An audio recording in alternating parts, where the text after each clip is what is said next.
So I want to talk to you guys about Singin' Dog Double Reeds.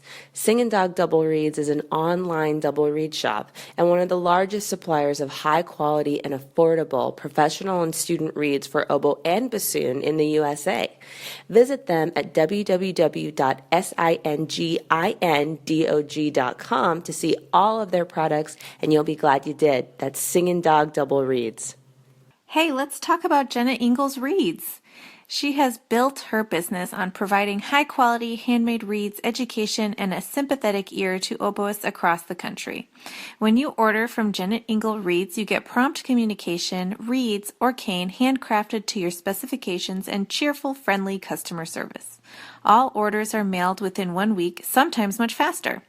Single orders or monthly reed subscriptions are welcome, and she'll work with you to find the combination of response, resistance, stability, and flexibility that is right for you.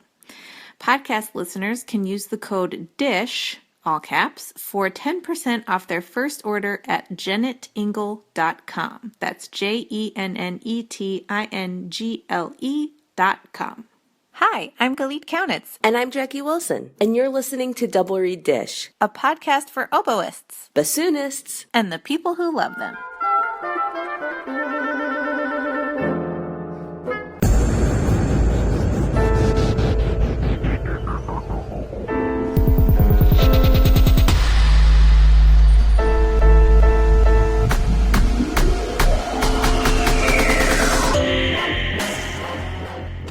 Do you get anxious when you perform?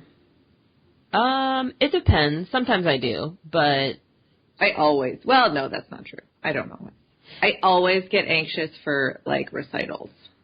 I think a lot of times when I think about something coming up, like, I don't experience a ton of nerves, especially immediately before, but if I'm like, oh, in 5 days I'm going to be standing on stage doing this, like, sometimes I'll get, like, a wave of adrenaline or something, kind of projecting myself up there, but not too bad usually.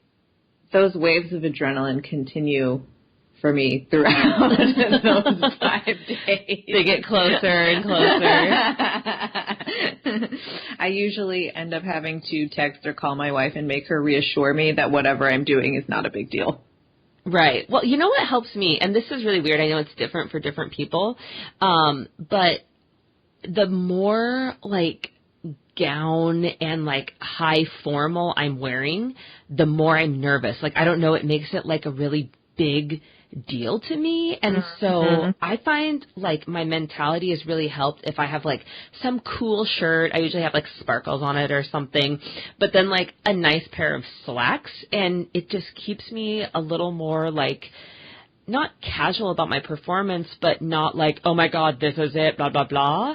And the times I've worn, like, evening gowns and stuff, I have a harder time. But then when Melissa Bosma was here, she was like, oh, for me, it's the exact opposite. Like, I get in the zone, getting in my gear. Like, if I've got a fancy dress on and I'm doing my makeup and stuff, that's like putting on a costume. You know what I mean? That's a good point. Yeah, so it's different for different people, but I wish I was like that because I'd love to wear fierce dresses and, like, eleganza, you know, going on stage, but it's not me. Don't you have a song that you listen to or something, as I recall?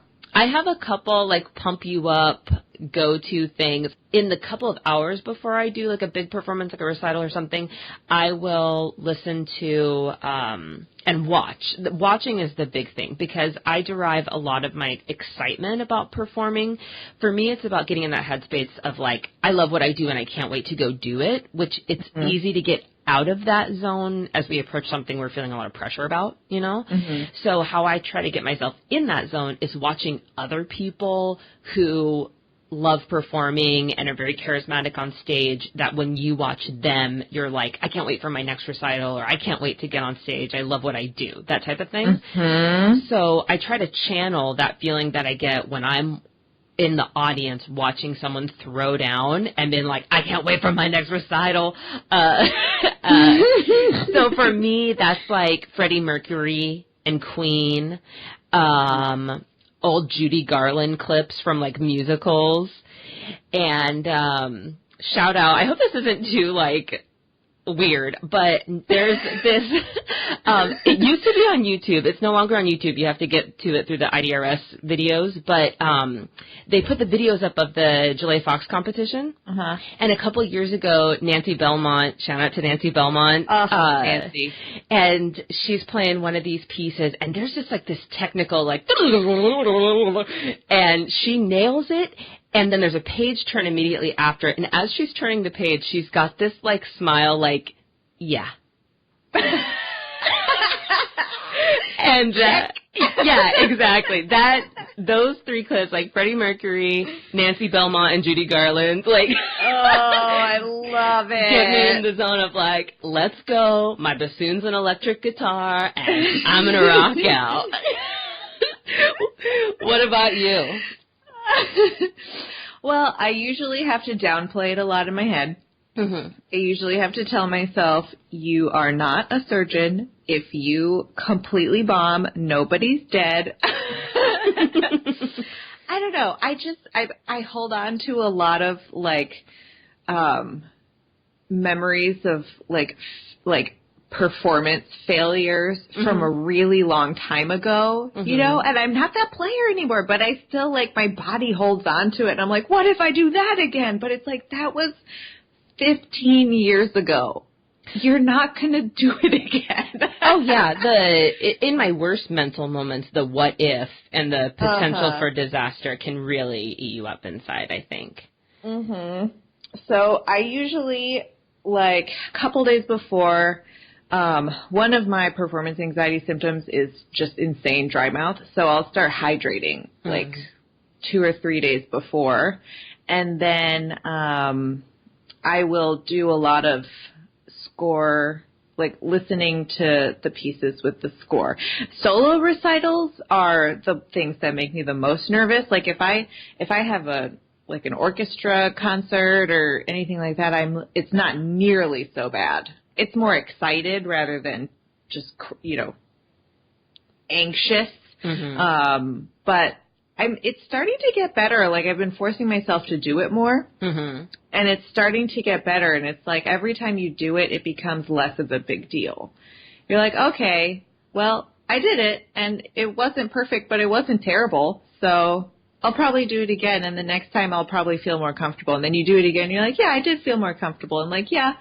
You know, it wasn't perfect, but it wasn't terrible. And I think every time it's just like an average. Do you remember when Alex Klein was talking about that? Like managing expectations? Mm-hmm. Yeah. I think that really helps me a lot. One thing that really helped me, too, was reading the talent code, the Daniel Coyle talent code, where, you know, he talks about wrapping the myelin and that type of thing. And then this thing clicked in my head of like, oh, if you do the work, the potential for disaster, it's actually not there the way our psyche tells us it is. Exactly. Like, if you do the work and you wrap your myelin, objectively, your body is going to know what to do when the moment comes. Exactly. And so that was a big threshold thing of like, okay, then that means the performance anxiety and whatnot is dealt with months and months and months beforehand when you're wrapping that myelin. And if you do that, then you can trust in, I've done the work, and this is going to go just fine. Let your brain take the wheel. Yes. Brain, take the wheel. I'm not going to sing. That's bad.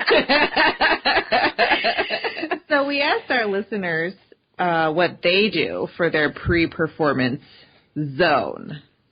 Yes. And we got some amazing responses. Yes. Can I start with Claire Brazeau, friend of the podcast? Please do. She said, I have a concert in 2 hours, and my biggest priority at the moment is eating poke. I love her. That is, though, one thing I haven't quite figured out is, like, you don't want to be starving. You don't want to be low blood sugar, but you also don't want to be stuffed. And so, like, what do you eat beforehand? That's one thing. If people have it, you know, figured out, please email me. Eggs. Yes. Okay. I would eat eggs. It's like just enough to get me through, not enough to make me sick, just, you know, just a little protein. Okay. Eggs. Blue Moon Bassoon says, I like to drop some calming essential oils on a handkerchief and then take a few deep breaths. Also, hey to Amanda. Yeah, that's good. Deep breathing in general. You know what I mean? If you're... The lavender essential oil. Yes. Daniel says, I love to sit in a dark room and take deep breaths in silence. It calms me down a lot, helps keep nerves to a minimum, and helps get my body and mind in alignment. I love that. Just sensory deprivation. Isn't it interesting, though, how different people are? Because that would freak me out. Really? Yeah, like if I make the moment too big in my head, then it freaks me out. Like, here it comes, here it comes. And so usually I like to, definitely before walking out on stage, collect my thoughts and that type of thing. I don't just like, you know, randomly walk on stage, not in the zone. But if I zone myself up too much, then I can freak myself out. Isn't it interesting how different people are? Yeah. Andrea says, I like to take a long shower, put on nice clothes, do my makeup, do my hair, and a little bit of perfume. I feel by preparing myself for the performance, I am taking care of me. I love that. I love it. A la Melissa Bosma. Yes. Stefania says, it's her aim while practicing too much is not to fall out of love with the pieces. This I related to Yes. so much. 1,000%. That repertoire fatigue. And there have been so many times, like 10 days, 2 weeks beforehand, that I've been like, okay, can I just perform today? Like, I'm ready to go. I don't want to, like, have to maintain this for 10 days. Yeah. Like, let's just go. I'm ready. I'm ready. I'm ready. I'm ready. Yeah, you, like, peak just a little bit too soon. Mm-hmm. That's a difficult balance, too, man. Mm-hmm. All right. For auditions, I practice measured breathing, listen to upbeat music, clean out my instrument. For performance, I practice measured breathing and go through all my keys with cigarette paper. Oh, that reminds me of something else that I do. First of all, that's very practical and excellent advice. But I also try to make sure that I go to a repair person. Like, you know, not, it doesn't have to be like immediately before, but like at some time in the month preceding so that he can just check all of my key work, check the tenon cork so I'm not like running scenarios in my head where my oboe's going to fall apart on stage or a spring is going to break. It really helps the anxiety. Oh, yeah, definitely. Mm-hmm. Anna Bloodworth says, listening to music, shutting out the world while I clean out my bassoon, and eat bananas and sparkling water. Oh, so fancy. I love it.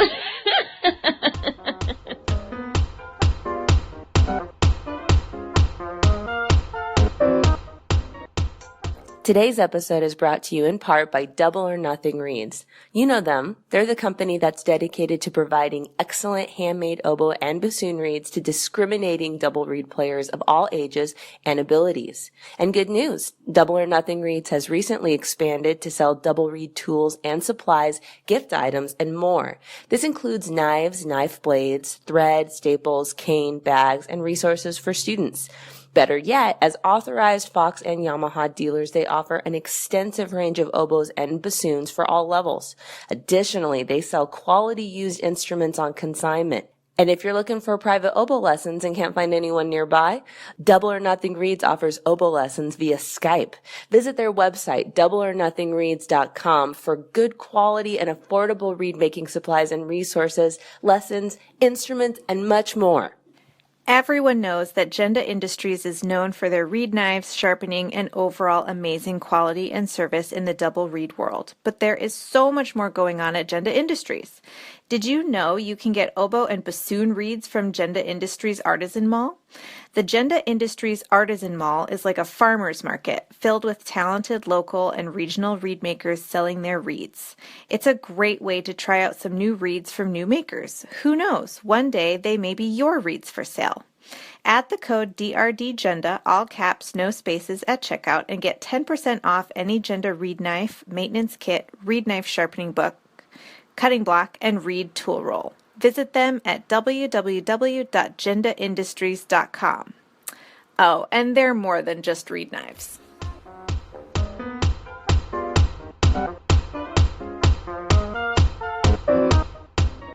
We are thrilled to welcome to the podcast George Sakakeeny, professor of bassoon at the Eastman School of Music. Welcome. Thank you. I'm glad to be here. Thank you for this opportunity. I would love to start by asking, how did you start playing the bassoon? Okay, well, I think my story is probably like most other bassoon players, at least in the framework of it all.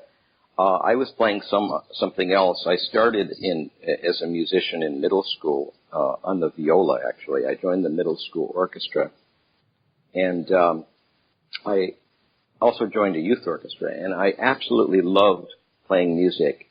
And it was just, something that just made such an impression on me. And I had decided to be a professional musician already, but I didn't really know how that would play out at that point.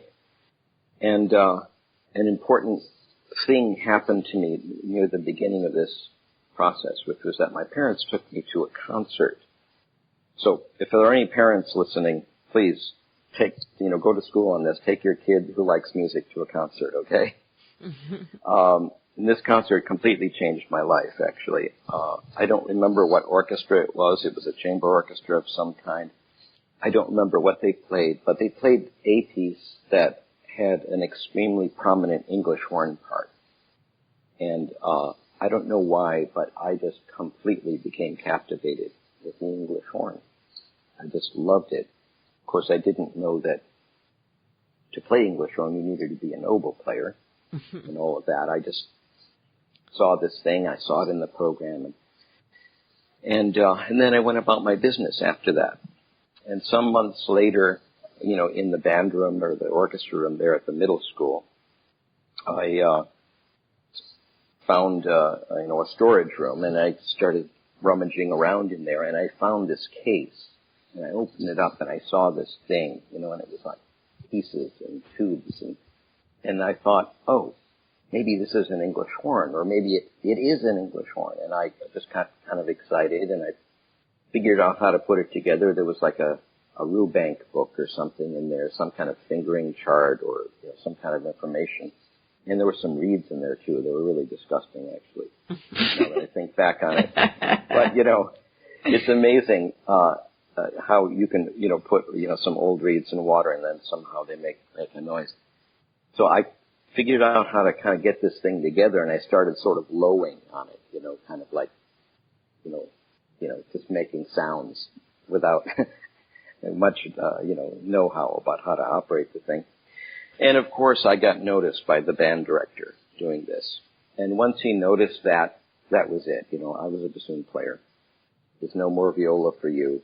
Although I still kept playing viola in the orchestra, but he put me in the band. So that's kind of how it got started.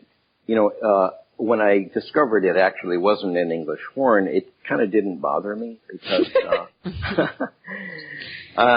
was cool. It was a bassoon. I was the only person who was playing the bassoon at that school. And that's something that a lot of bassoonists experience, I think, when they first start, the uniqueness of it. I think most of us are the kind of people that like to do things that other people don't necessarily get attracted to. For example, this has been a theme in my life, and it still is today. I'm always, attracted to things that, others are not. And the bassoon, was perfect for that, of course. So, for example, I don't know if you two can relate to this, but back during the videotape period, like in the 1980s and early 90s when people used cassettes, video cassettes to record TV shows and play movies. I'm very familiar. Okay. Well, are you familiar with the beta style of VCR? Did you ever hear of beta? I don't remember. Okay. Well, there were two technologies out there. Okay, that was beta, which was a Sony product, and VHS, which was the greater majority of, that was the technology that was more popular. However, beta was better. The quality was better. Mm-hmm. It was just one of those things that it just didn't work. It didn't sell as well. They didn't get the market. So, of course, I bought a beta VCR. I could have had a VHS, but no. This is an example of what I'm talking about, you see. Anyway, this is what bassoonists are like. This is what we're like. We like playing the bassoon because other people aren't really doing it. It's unique. It makes us kind of special. And so that's why I didn't really mind that it wasn't an English horn after all. But I think that that desire to have a voice like that English horn just never really left me. And I don't mean the sound and the tone. I mean the tone of the thing necessarily, but of the English horn. Obviously the bassoon sounds different, and it's a more somber sound. But I have to admit that that's a kernel in my mind. It's one of the musical influences that was formative, I think, for me. So that's how I found the thing. And then, then the dominoes fell. I mean, in the youth orchestra, the conductor got wind that, I had tried a bassoon. So snap, I'm a bassoon player in youth orchestra now too, because they didn't have enough bassoons.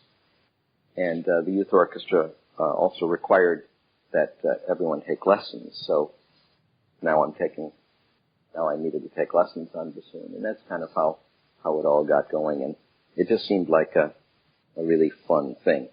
That's so interesting that what attracted you to the bassoon wasn't the bassoon at all. What are some of your musical influences?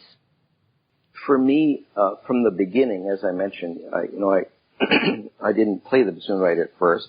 The thing that attracted me actually was music itself. I mean, I don't know why, and it's still like this for me. I just love it. I'd rather listen to music than do most anything else. And a good thing, since I do it all day long, every day. I listen to other people play music, So yeah, I was really attracted to music and not so much the bassoon. And I even from the beginning, because like I said, I sort of thought it was this other instrument. I kind of thought of the bassoon as a medium, as an instrument in quotes, to express music. And something that came up, early on was trying to sound on the bassoon the way I heard other people sounding on other instruments. Well, it all started with the English horn, of course, but because of my great interest, I just listened. The library in the city I was growing up in San Diego, by the way, had a collection of records and scores and things, and I would go to the library, check things out, bring them home, and listen with scores and just absorb all these things. And I would hear a lot of different kinds of playing. Bassoon playing, of course, in this orchestra and that orchestra from the different recordings. Their oboe playing, clarinet playing, violin playing. I listened to the great violinists of the day playing concertos. When you do that, what happens is when you sort of consume all of this, music and the way people sound and how they express the music and how they, their musical ideas, you're getting a kind of vocabulary that eventually coalesces in your mind and starts coming out of your instrument. And this is something that also was highly emphasized by my primary teacher in college, who was David Van Hoosen. Very, very encouraging to all of us to listen to the great violinists and the great pianists and the great singers of the day, and to notice how they do things, what they sound like, how they phrase, the level of artistry, the quality of the artistry, the competency, all of that. And so when I went to study with Van Hoosen, actually, that was a kind of a natural fit because I've already been doing that. So I have to say, in my playing over the course of my life, not only the kind of sound or tone that I want to produce, but the way of playing itself is something that is, coming from an imagination that I put together from not only listening to bassoonists and taking lessons, but also, listening to David Oistrakh play the Beethoven Violin Concerto. This is heaven. Listening to singers like Dietrich Fischer-Dieskau and Fritz Wunderlich and Ellie Ameling. These are all leader singers who I was very, very fond of. Italian singers like Pavarotti. Pop singers, Barbra Streisand is a huge influence on me, I have to admit. Frank Sinatra, too, and others. all of these things are kind of swimming around up in my head there, and then somehow it comes out of the bassoon. I don't know how exactly, but that's kind of how it works. And, something that I work with my students on is an understanding of where this sound comes from, actually, because this is what I'm talking about, is where your sound comes from as an artist on any instrument. And my definition of sound might be a little different, but basically it's that the sound of any instrument is a combination of its tone and the expression of its performer. It's not just its tone, it's the combination of things. And, when you've got all that music swimming around in your head and, you've listened to Oistrakh play the Funk Sonata 79,000 times, and you've heard Nathan Milstein's recording of the Bach C Major Sonata hundreds of times, and this sort of thing, it's just going on. It's swimming in there. You can't help but find something that goes beyond the bounds of, the usual. And I think that's a very important component in one's growth as an artist. I'd love to hear more about your schooling. What was your education like? Well, as I mentioned, I started taking lessons when the youth orchestra conductor switched me over to bassoon. And I studied with the fellow who was principal bassoonist of the San Diego Symphony at that time. He was Judy LeClair's direct predecessor, by the way. She played there for a couple of years also after we graduated from college. Yeah, I studied with him for 2 or 3 years in high school. And when it came time to apply to college, I had an experience which I think is very unlike what young people experience today, which is that I pretty much knew where I wanted to go to school, from the get-go. Both of the conductors of my youth orchestra had been students at Eastman. They were graduates. And so we were hearing about Eastman all the time. Just Eastman this and Eastman that. I had met a student of Mr. Van Hoosen who had come out to California to do a music festival, and I was introduced to her, and I had heard a lot about Mr. Van Hoosen and the situation at Eastman from her, and it all sort of captivated me. And I thought, that seems to be the place to go. So I applied there, and that's the only place I applied. And that's what people, can't possibly conceive of today. That was a pretty risky thing, actually, when I think back on it. Mm-hmm. I really don't know what I would have done if it hadn't worked out. I might have, gotten a day job or something. Maybe try it again, who knows. But anyway, I got in. So I went out to Eastman and did the audition, and that was kind of a big deal back then. It's in the 70s, flying from California way back east and doing that.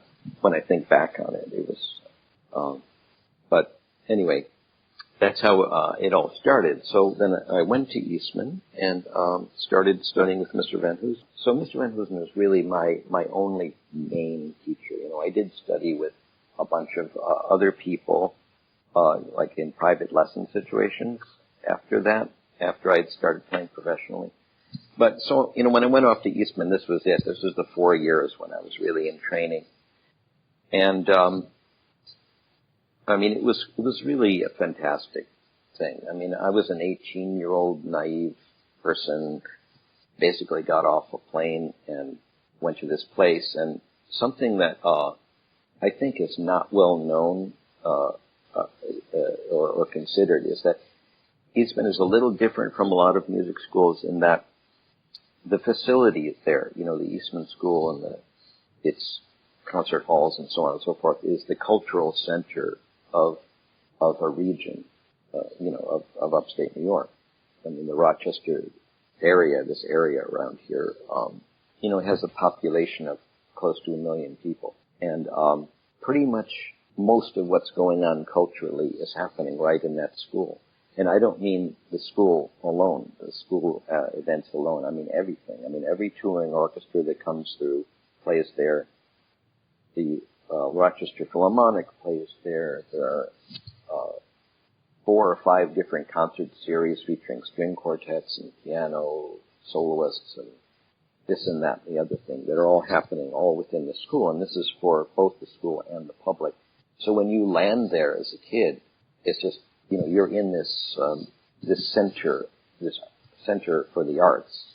So it was incredible. I mean, it was especially for somebody like me who really just loved music just so much. And there was so much to digest, so much to consume and digest it artistically.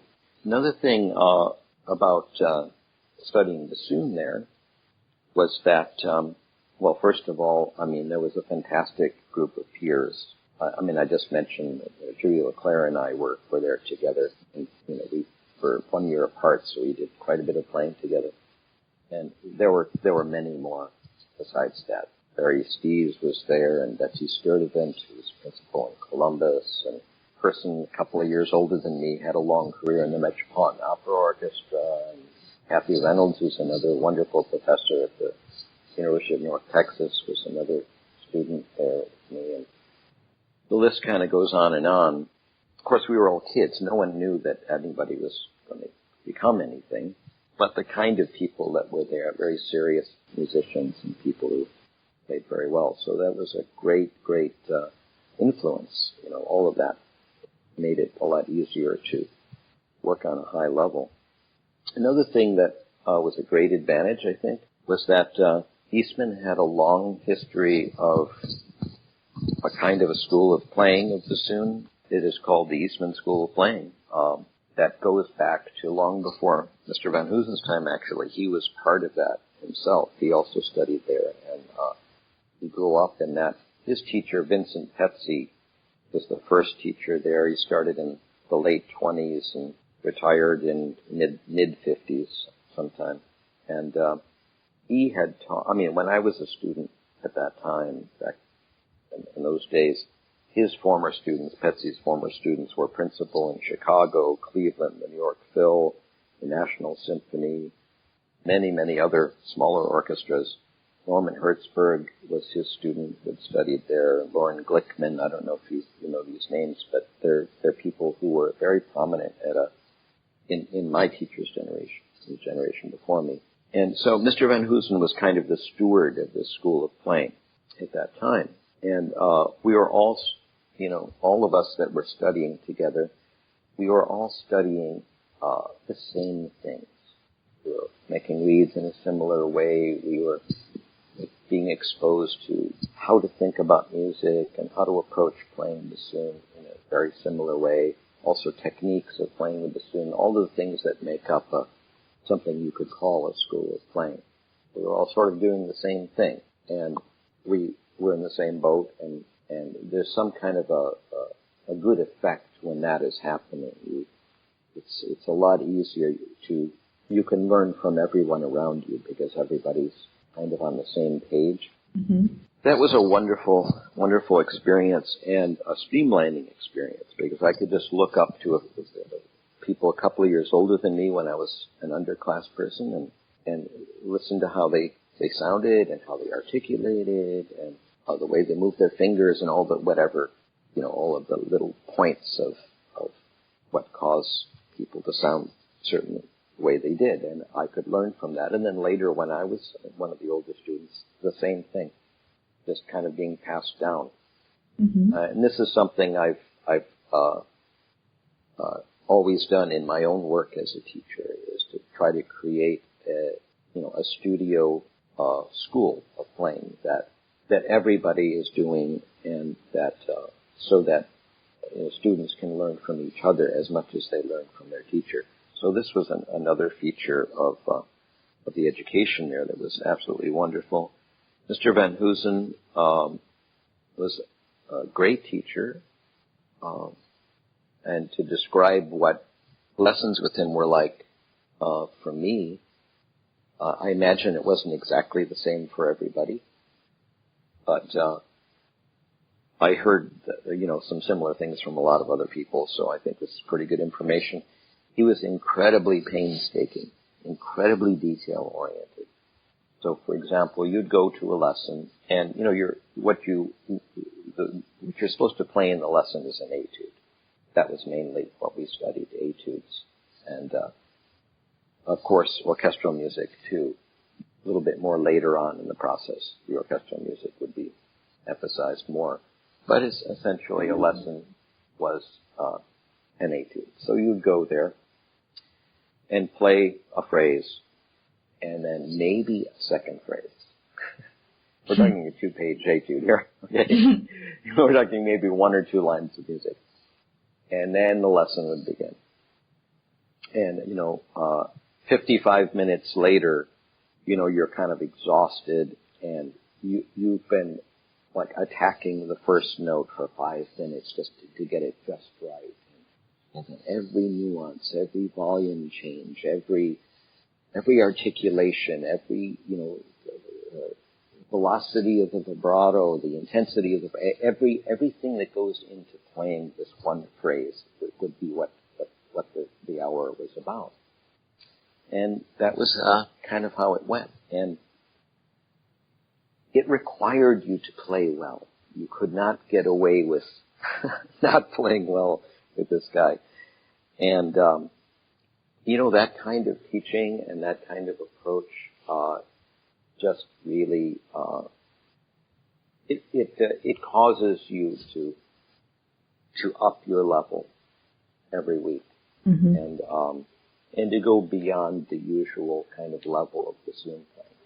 I mean, one of the philosophies that he held dear, and I do as well, is that the bassoon should be played on as high an artistic level as any other instrument. I mean, like a violin or piano. Mm-hmm.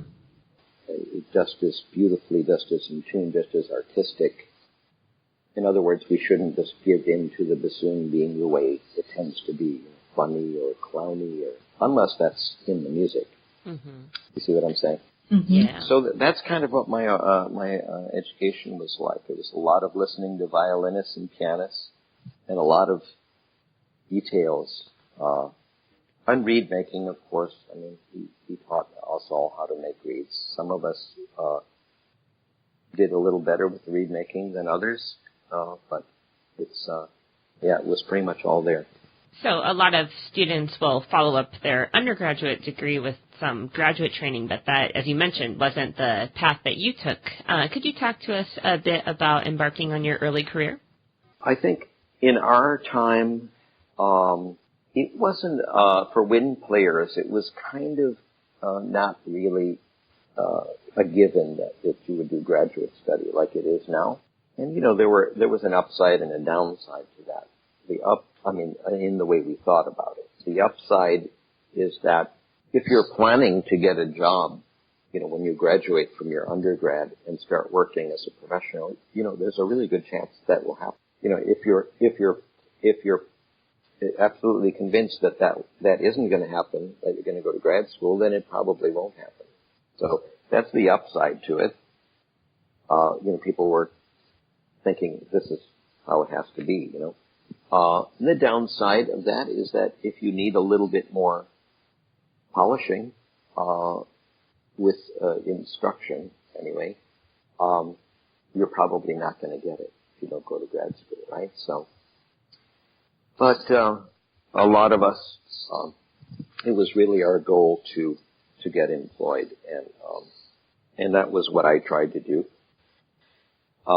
I had started taking some auditions when I was in my senior year there, and I got pretty close in a couple of them. I was a runner-up for a job in Fort Wayne, Indiana, I seem to remember. And there was also a job down in Mexico that I was a runner-up for. But I didn't have a job at the moment I graduated, And so I actually applied to Northwestern University for a graduate study with the person who was then principal in Chicago, who was, as I mentioned, a student of Vincent Petsy's. It was sort of like in the family a little bit. in terms of style. That was Willard Elliott. And so I applied to Northwestern, and I got a master's spot there, and I was planning to go do that. And then somewhere in there, during the summer, I got recruited by the University of Nebraska to come in as a TA in the master's program, so that I could serve them when their bassoon teacher went on sabbatical, which was going to happen in the second semester of that year. I mean, back then, somehow you could get a master's in 1 year. It was a 1-year program.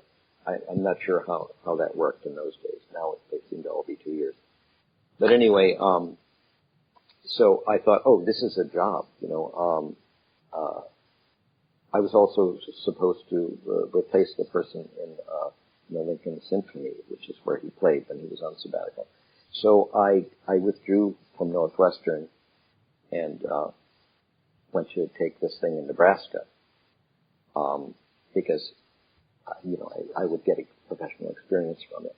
So I went there, and during the first semester I was there, I got offered another job that I had auditioned for before that, which was a principal bassoon job in the Singapore Symphony Orchestra.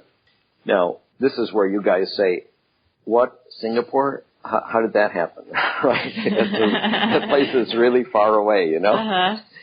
It was a really awesome place, too, by the way. So anyway, one of the great perks of being a student at Eastman, actually, is this group, the Eastman Wind Ensemble, which is a famous group, and deservedly so. It's got a lot of history behind it. And in those days, and in still today, the Eastman Wind Ensemble does quite a bit of touring. So right the day virtually after graduation, I graduated Eastman, the Eastman Wind Ensemble went on a 6-week-long tour of the Far East. And the bassoon section was Judy LeClaire and myself. And they were all the kids that, we'd been going to school together. We were all friends, and it was just tremendous fun.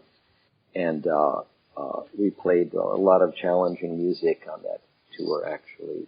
It wasn't just, a bunch of band music. It was, we had the Stravinsky Octet and some other smaller ensembles that were very challenging. And we went on this long tour, and part of it was in Singapore. We were in Singapore for maybe 3 or 4 days, something like that. And during that time, there was an audition held for positions in the Singapore Symphony, and they came to us and asked us if we were interested in auditioning. And about 15 or 20 people, like half the Eastman Wind Ensemble, went and did an audition. And I did that as well. And then, months later, 4 or 5 months later, we all got contacted, or not all, the ones they chose got contacted. And so I got contacted while I was there in Nebraska, and I thought, oh, this is a playing job in an orchestra. That's what I really want to do. So I also withdrew from my position at Nebraska. So at this point, just imagine, this 22-year-old person not only blows off Northwestern University, well, my son is now a student, by the way. Aww. I blew off, this really good situation in Nebraska, and, I've got enemies all over the place already, here in academia. And, but, I was just following I was taking advantage of the opportunities that I had. And, so I shipped myself off to Singapore and played there for a year. I played there for one season. And, there were, I think, 10 other people from that group, from the Eastman Ensemble. We all just sort of went there and became about half of the wind and brass section there. And, after the year, I was leaving, and, I, wrote to a friend of mine up in Japan. And the Eastman Wind Ensemble had been in Japan too. We spent 3 weeks there playing concerts, and there were a bunch of reviews of us and things like that. And I had a friend in Japan who was someone I knew from the United States, actually. It was Ryohei Nakagawa. A lot of people will know his name. He was a teacher at Aspen for many, many years, and also for a while he was a member of the San Francisco Symphony. So he was a kind of a prominent bassoonist in Tokyo, and I wrote to him saying, Mr. Nakagawa, I'm going to be passing through Japan and visiting on my way back to the United States. Could I meet with you and play for you? And of course, this was snail mail, with stamps. So letters take, a while, to go from one country to another. So I wrote that, and, a week or two later, I got an answer. And he says, "Oh, it'll be great to see you. And by the way, this orchestra, the New Japan Philharmonic, is searching for the principal bassoon position, and would you like to try out?" And I write back like, hell yes, like in like capital letters, and send it. And so, I mean, I don't know how I got so lucky, but this is what happened. And he talked to some people there, and one thing led to another. I got contacted by their management, and they set up a trial for me. So when I went up there, I actually was then going to try out in an orchestra for another job. So the orchestra it was based in Tokyo, the New Japan Philharmonic. I played for a month there, and things went pretty smoothly. And then at the end of that period, I had an audition for the music director, who was Seiji Ozawa. He was 40 years old then, and very, very great conductor. And then they hired me, and I spent the next 4 seasons playing there as principal bassoon. So that's how my career got started. I had these 2 foreign jobs, which were both great experiences, in different ways. I mean, the orchestra in Japan was a really fantastic orchestra, and they still are. We had great programming that was very adventurous. Ozawa would do a lot of things he couldn't pull off with the Boston Symphony. Things like crazy things, like, semi-staged operas. That wasn't being done much back then. And a lot of modern pieces. And he would also try things out there that he hadn't done before. So we did like a full Mahler cycle, and the programming was really, really interesting and fun.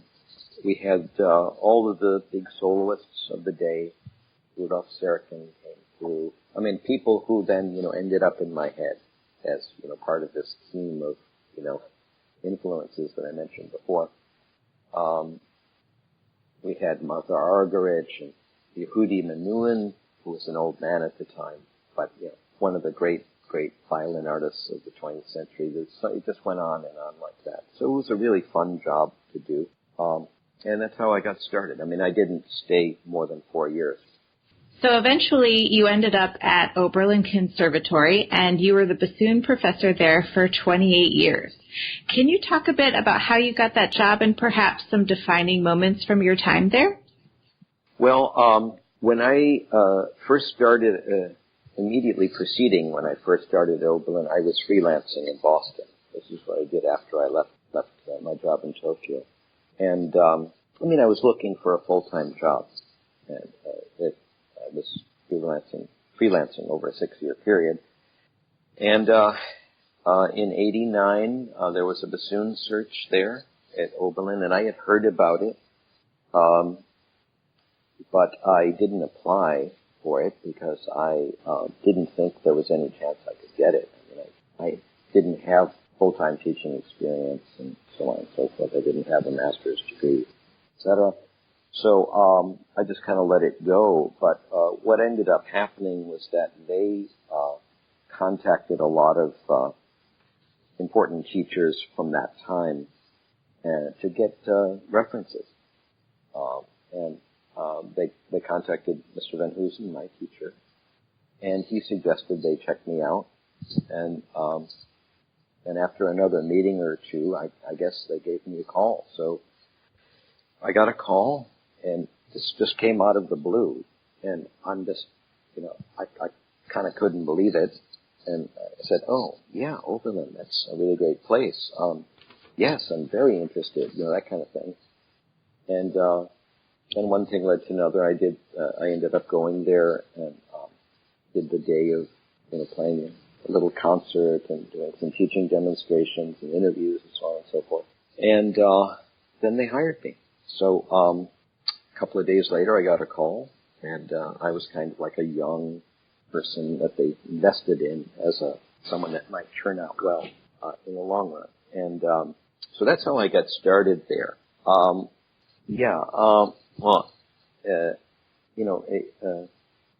have to say Oberlin was an absolutely great place to be. I mean, there were fantastic colleagues there. I mean, my oboe colleague was James Caldwell, for example, one of the great teachers of his generation and great players of his generation too. Mm-hmm. And the first day of faculty orientation, I've been living there for like 4 days or something, and I go to this faculty orientation, and the first person I meet is Robert Spano, who now is the long-term music director of the Atlanta Symphony Orchestra. Mm-hmm. And he was on our faculty. He was the opera conductor, and he and I were hired at the same time. We were in faculty orientation together, actually. That's how I started the story. So, we met, and, we're super compatible. He and I, we became really good, close friends. We ended up playing, I don't know how many recitals together. He's a wonderful pianist. I don't know if you knew that. And then in the same orientation, I met Alex Klein. He had been a student at Oberlin. He had just graduated the year before with an artist diploma. He had already won the Geneva competition at that point. And my colleague Jim Caldwell, I guess pulled some strings and got it arranged so that Alex could work at Oberlin, at least for a while, as a kind of like another oboe teacher. And so there we were, and then there were plenty more colleagues besides Bob and Alex too. But got Alex and I started a chamber group. We did the next 3 or 4 years. We played bunches and bunches of concerts with the clarinetist there, and those experiences, working with Bob, working with Alex, and a lot of other people, and Jim Caldwell, were really very formative in a lot of different ways. So it was really, really fantastic, to have found myself in that position. And also, it's a good job. They pay you for it all. The checks just roll in. It's not like freelance, where you're not sure how much you're going to make next month. Hopefully you'll make the rent, kind of thing. So that was kind of handled, and then about building the studio and all that. I took the Eastman School of playing there with me. I mean, that's the style of playing I was taught, and that I had spent my whole life working within. And I started teaching people like that, and it takes a while to get a reputation as a teacher, and I am eternally grateful to Oberlin for investing in me, and also that place was a place that one could build a really fine studio and a fine school of playing, and it took a number of years, and but I'm very, very proud of many all of my former students that I've had there. I mean, one of my early students, matter of fact, the very first one, the only student I had actually when I first arrived there was Nick Custer. She was a freshman. You know who Nick Custer is, I'm sure. Of course, yeah. Yeah. And, soon on the heels of Nick Custer, a few years later, Monica Ellis came to Oberlin to study. Who was the bassoonist in Imani Winds. And then, I had some wonderful students like that, from the very beginning. And then as time went on, more and more people, I guess, trusted what was going on there, and that's how it sort of built up. But there's also, there was a tremendous amount of support from the school, scholarship support, and also I did a lot of other things outside of Oberlin. I did a lot of teaching in different places. I taught at the Interlochen Arts Academy for a while, commuting up there. I started teaching in China in about 2000 or 2001. I did about a 10-year stint as a guest teacher at the Central Conservatory. I came into contact with a lot of very fine talents there who then ended up at Oberlin. I also did quite a bit of traveling to Venezuela over about a 7-year period when I was on the faculty at Oberlin, working with El Sistema there. And that was also a very, very fun and influential experience. So, yeah, defining moments. I mean, every moment is a kind of defining moment, isn't it? Certainly, playing concerts with Bob Spano and with Alex Klein, and sometimes all together, the three of us. That was pretty defining. That's pretty special. So after 28 years at Oberlin, you moved to Rochester last fall to begin teaching at the Eastman School. How did this opportunity come up, and what made you decide to make that move? Well, as you know, I'm an alum of Eastman, and I've always had a very, soft spot in my heart for this place. And 28 years is a long time to be in one place, and it's kind of hard to explain. There's this Chinese proverb that roughly goes, trees die when they move, but people die when they stay in the same place. Or maybe it's not that, maybe it's not die, maybe it's, trees don't do well when they move. People don't do well when they stay in the same place. Mm. And I kind of felt that a little bit. I felt like, okay, this has been great. It's been an absolutely fabulous ride here. And maybe, maybe if a new challenge would be a really, really awesome thing for me at that point in my life. And, I had been thinking that for a little while, actually, before the Eastman opening happened. And then it happened, and they recruited me, and I kind of resisted because it took me a little while to come around to think that, that could be a really great thing for me. And for my whole family, actually, just a change of scene, of living in a different kind of place, and so on and so forth. So eventually, I came to think that yes, even though such a big part of me is all laced up with, sewn together with Oberlin, but I think it might be an actually good thing to do this move. So I took some steps and let them know I was interested, and one thing led to another, and I ended up getting hired here. So that's kind of how that went, and the decision to make the change is really just about what I mentioned. Eastman is a particular kind of place. It's different from Oberlin, and vice versa. And it's an environment that is challenging to me because I was so used to the one I was in before. And so I actually work a lot more here at Eastman. It's more there's more things to do. There's a few more students. People are much more. I hate to say that they're more industrious, but they kind of looks like that. Either that or everybody's faking it. People look really, really busy here. So anyway, I actually feel like I have a lot more to do, and it's invigorating. So I'm kind of trying to move my operation here, and I think I've got it going pretty well. I have a really nice class of students right now, and we've got a lot of applicants. Matter of fact, today I have to go through all of the audition materials because our audition season just came to an end yesterday. I always record everything and then re-listen to it just to make sure, I know what I'm doing when I fill out forms and things. Mm-hmm. So With your busy teaching job and all the playing that you do, you've still found time to recently commission 3 concerti, record a CD, and write a book. How did those projects come up?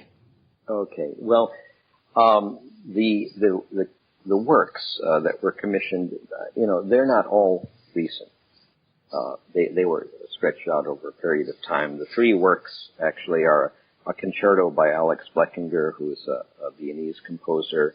That came about in 1997. I met Alex when I was on sabbatical. I was visiting Europe, and I was in Vienna. He is we have a mutual friend who's a conductor, and this guy is a very prolific composer. He has the Bassoon concerto. He ended up writing for me as Opus 111, and anyway, I did him a favor. I recorded some little pieces that he had written for bassoon, so he would have recordings of them. And after I did that, he said, "Well, what can I do for you, to pay you back?" And I said, "Well, why don't you write a 5-movement concerto that's 30 minutes long?" And I was kidding. Totally kidding, right? Uh-oh. And he did it. So and this was back, 97-ish, right? So, a few months later, my fax machine turns on one day, and, I think I got 5 faxes in my entire life. I don't know if anybody remembers fax machines. But anyway, it turns on, and 30 pages of bassoon music starts coming out. It's just spewing out. And it's this concerto. It was five movements long. So anyway, that's the Fleckinger Fagot concert. And that one got recorded about a year after that, because Alex, the composer Alex Fleckinger, created a situation in which it could be performed and recorded over there in Europe, in Vienna and in Hungary. The recording actually happened in Kyiv, in Ukraine. So then the other concerto, the next one was the Peter Schickele's Bassoon Concerto. And in those days, I was a member of an orchestra in Columbus called the Pro Musica Chamber Orchestra, and they had a commitment to commissioning new works. And our conductor, Tim Russell is his name, was a friend of Peter Schickele's, and he had gotten another work from him before that. So that one was his idea. He raised money for it from the board and other people in Columbus, and so that piece was commissioned by the Pro Musica Chamber Orchestra for me to play, commissioned from Peter Schickele. That one we just recorded just recently on my newest CD. So it took a while to get that one recorded, but I did get to play it an awful lot in the first few years it was around. The next and last, concerto that is associated with me, I guess, is a piece by Libby Larsen. Libby is a close friend of mine. Actually, we met at Interlochen one year, and when I was teaching there in the summer, and I played some other works by her. And when this CD project came up, the CD I'm talking about is called Full Moon in the City, which is the same name of the same title as the piece that Libby Larsen wrote for us. When the CD project got started, we had to find 4 works for bassoon and orchestra that hadn't been recorded. That was the idea. So I had the Schickele there. The Fleckinger was already done, so we didn't use that. The Schickele, a piece by Russell Platt, who is an alumnus of Oberlin, and also the partner of Peter Kolke, the famous bassoon player. And he had a concerto which he had put together for Peter, and we recorded that. And there was another piece by Augusta Reed Thomas in the pipeline, which was not written for me, but we got the recording rights to it. That's the Concertino for bassoon and ensemble. And then finally, Oberlin commissioned Libby to write Full Moon in the City, which is a 3-movement work for bassoon and string orchestra. So that's a brief explanation of the 3 commissions. The CD that I've been talking about came out 2 years ago, I think. It's called Full Moon in the City. It can be downloaded and all that, and you can get a physical copy if you want to. But it is a recording of those 4 works that I just described with various Oberlin ensembles. The Oberlin Orchestra is playing the Schickele Concerto, and there's another group, the Oberlin Sinfonietta, plays the Platt Concerto, and then Libby's piece and Augusto E. Thomas's piece were both recorded by the Contemporary Music Ensemble at Oberlin. That was a really fantastic project that, I wanted to do all of these things, but they sort of just happened. I think that's how to make things happen in your life, by the way, and this is advice I give students all the time. If you dream, if you think of things, if you have a clear idea of what you'd like to see show up in your life, it doesn't magically show up, but it does show up because you find yourself taking steps towards these things, and then eventually things happen, and that's exactly how all of those pieces and this CD came to be. Another CD that I've got out there is, the Bleckinger Concerto, of course, and another one is the IDRS 25th Anniversary CD, which was an incredible stroke of fortune that fell on me somehow back in 97. Now it's almost the 50th anniversary of the IDRS, but then it was the 25th. And of course, they produced a CD at that time, and I'm pretty sure that CD is probably has the widest distribution of any double reed record ever, as far as I can tell. It's still for sale. And Alex Klein and I played the Villa Lobos duo on that. And I'm very proud of those things. And those were definitely defining moments in my career, of all of those projects.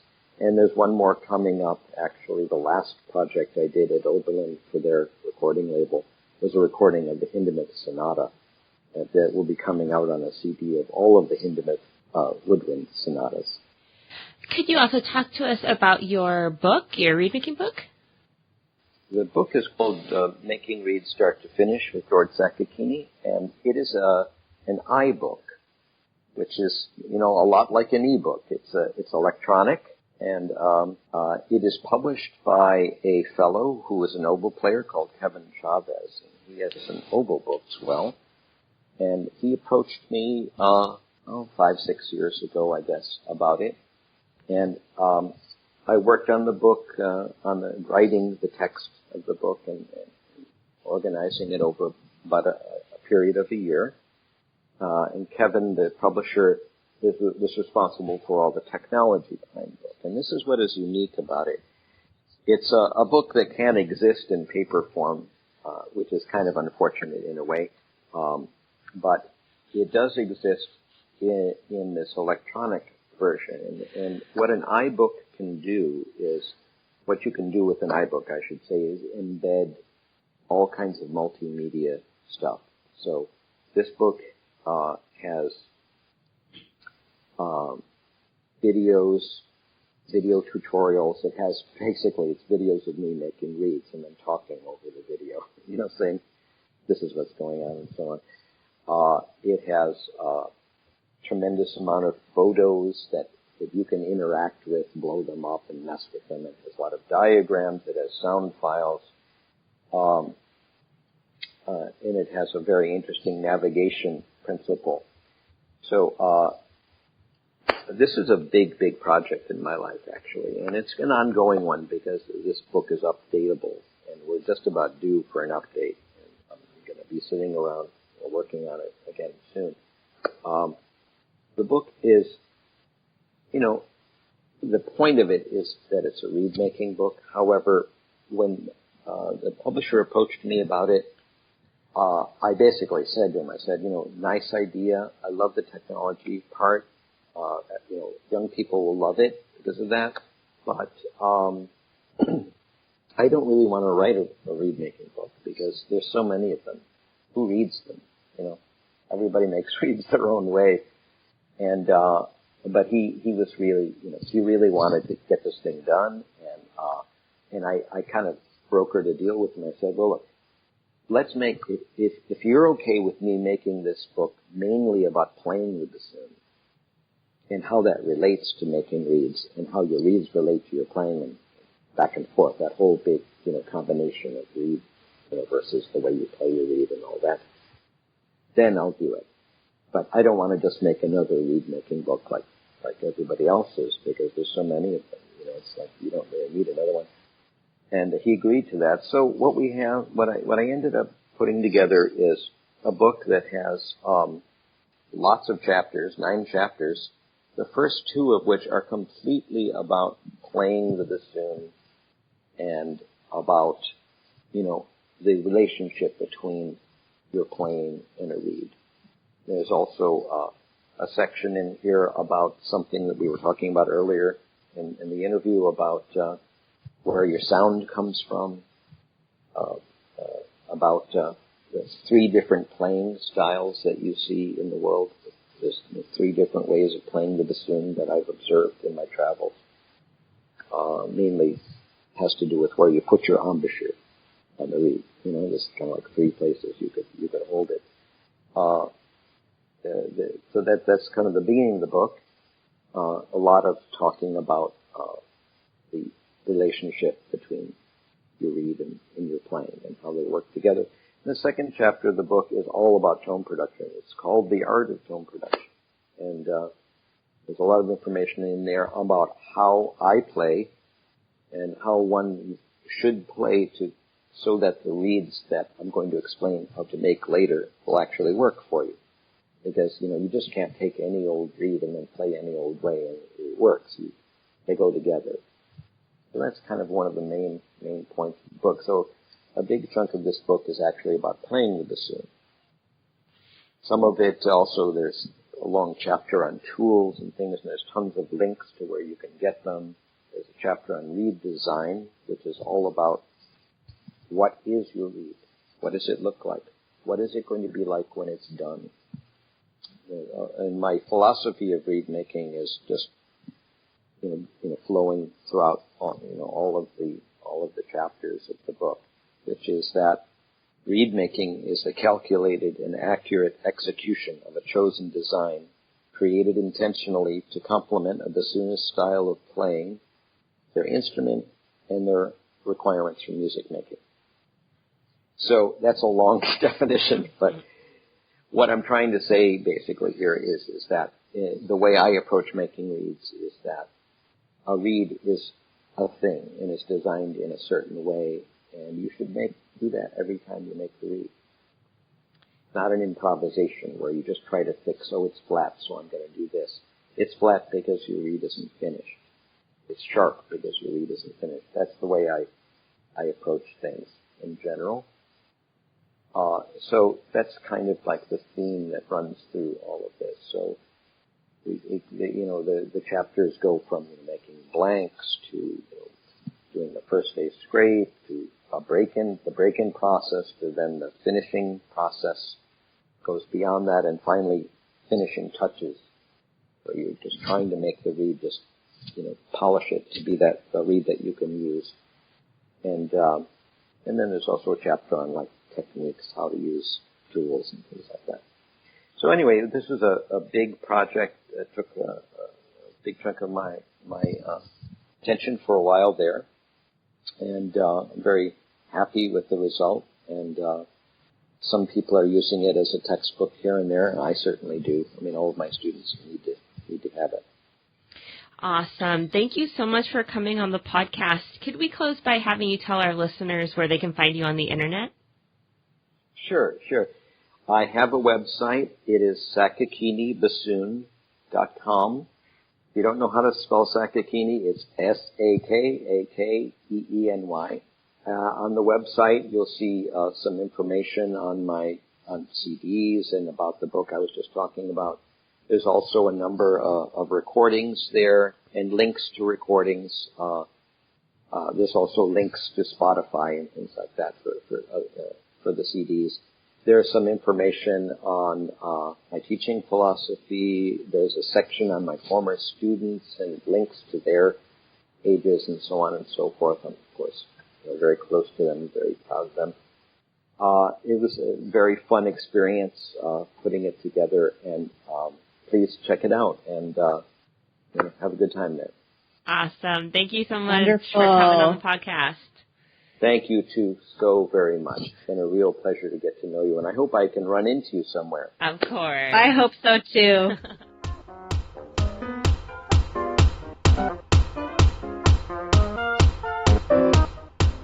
You can find us on all the social media outlets, Facebook, Twitter, Instagram. You can listen to us on YouTube, SoundCloud, Google Play, and iTunes podcasts, and anywhere else you listen to podcasts. Also, you can look forward to a wonderful interview with Nicholas Daniel on the next podcast episode. See you then.